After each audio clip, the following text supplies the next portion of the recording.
Have you ever watched a movie that had, like, inspired you to do something? Like, that's the goal of most young adult films, is to be like, to inspire you to go on with your life and do good things and be happy. But this movie inspired me to make a movie. I haven't made a movie yet. I watched it a couple days ago. I want to. I just need a screenplay. I'm hopefully taking a whole screenplay class next semester, so hopefully I'll be able to make a mini movie at some point. I think that'd be really cool. But watching this film made me incredibly excited at the prospect of just making a film. And I don't know why. I mean, it's just a hobo with a shotgun.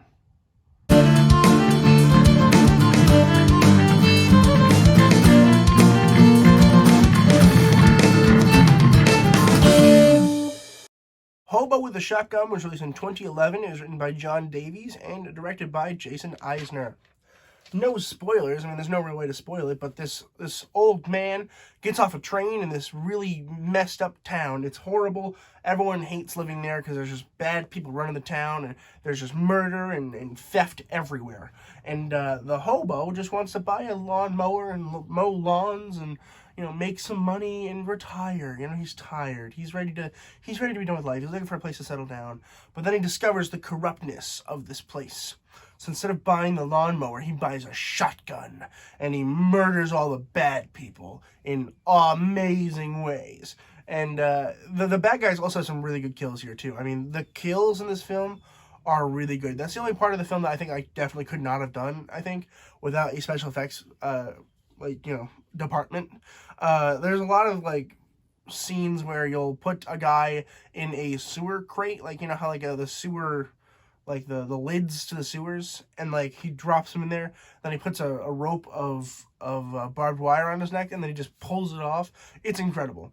There's a lot of that kind of bloody horror, and it's just everywhere. There's bloody horror in this film everywhere, but there's also a surprising amount of heart. I think the heart in this movie is what surprised me the most, and that all has to go down to the screenplay, which is why I can't make a film right now, because I don't have a really good screenplay. But the screenplay for this has got to be incredible. I mean, this hobo, and he meets this young prostitute who is, just trying to make it through life and trying to, find something better for herself. And he believes in her. He's like, listen, you can go be a teacher. We'll go together. I'll help you. I'll try to provide for you as much as I can. And he's not in love with her. He sees her as a daughter. And it shows that. There's never a moment in the film where it looks like he just wants to sleep with her, because that's what everyone else wants to do, because she's a prostitute. So I think it's really nice to get that sweetness from him, where he's like, listen, I just want to help you, and genuinely mean that. And I think that the directing and the writing and the acting in particular definitely helped aid that message, and I thought it was a really, really beautiful message. And it goes on through the whole film, where he's very sympathetic towards the nice person and the nice people, and he's trying to help them by killing the other person, which might not be the best way to go, but it works for him. It's the only thing he knows.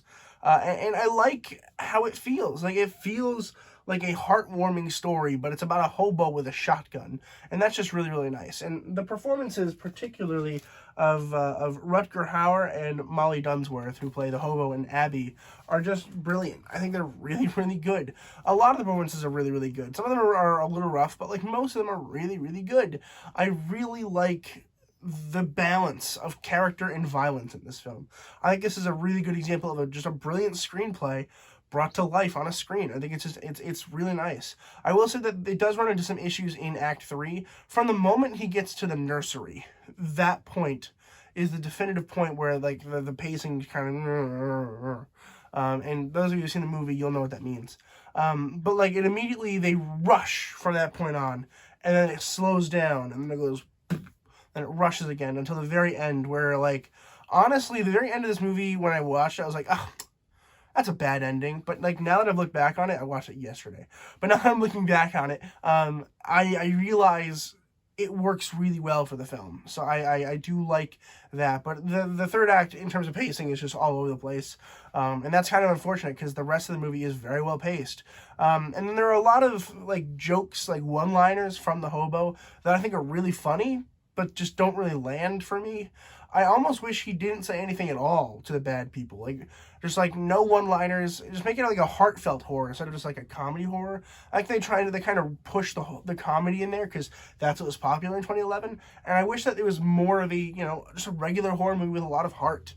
I guess I should say slasher film, but regardless, less comedy I think would have benefited the screenplay a little bit more. But I'm nitpicking a little bit. It's a really wonderful film. I don't know where it's streaming, but if you can find it, I recommend you check it out. I'm going to go ahead and give Hobo with a Shotgun a B+. If you guys seen Hobo with a Shotgun, let me know in the comments below what you guys thought about it. I think that this one's probably a cult classic at this point. I don't think that, like, people generally enjoy this film, but I really do. I think it's a brilliant film. I need to get it for myself. I really enjoy that it's a heartfelt slasher horror film rather than just a downright slasher, because most of the time you don't give character to your main character. And in horror movies, you almost never do. It's just how it works, especially nowadays. Well, we're getting out of that finally with Hereditary and Midsommar, but like, you know what I mean? Like, you don't normally care about your person who's doing all the killing. You don't normally care. And I appreciate that they actually showed that we should. And I think it's a really good example of a really good, heartfelt slasher horror film. So, please consider subscribing if you're not already. That would help me out a whole lot. Keeps the channel going. I would truly, truly appreciate it. And as always, keep watching movies and television. Stay educated, and I'll see you guys in the next video.